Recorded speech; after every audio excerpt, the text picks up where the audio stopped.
presented by मां Saraswati music. DJ Gautam आवाज में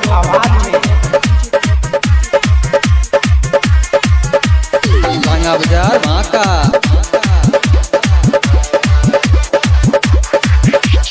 नमी आपकी चार गया है, सावन आपकी टाल गया है, बोलेंगे नमी को जय जयकार। खूब बजे डीजे डीजे भाजन होगा सारी कि मेला कि मेला कि मेला सबको दिखाएंगे, नमी के रात मनाएंगे कि मेला सबको दिखाएंगे, नमी के रात मनाएंगे।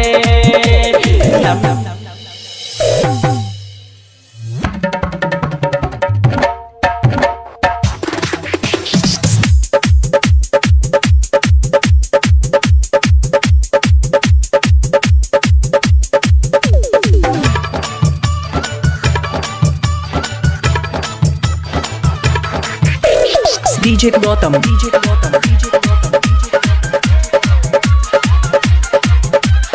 बांगा बाजार मां का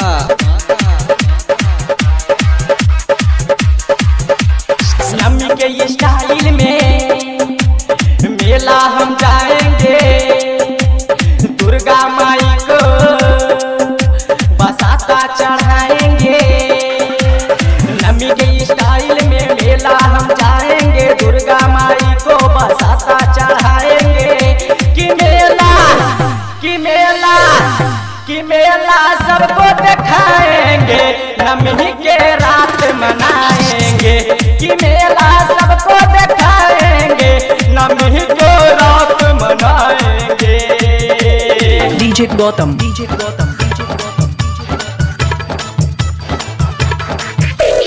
बांगा बाजार मां का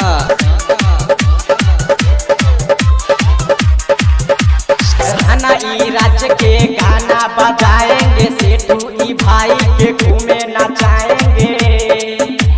राना ई राज्य के गाना बजाएंगे, राहुल भाई के घूमे नचाएंगे कि मेला सबको घुमाएंगे, नमी को रात मनाएंगे कि मेला सबको घुमाएंगे, नमी को रात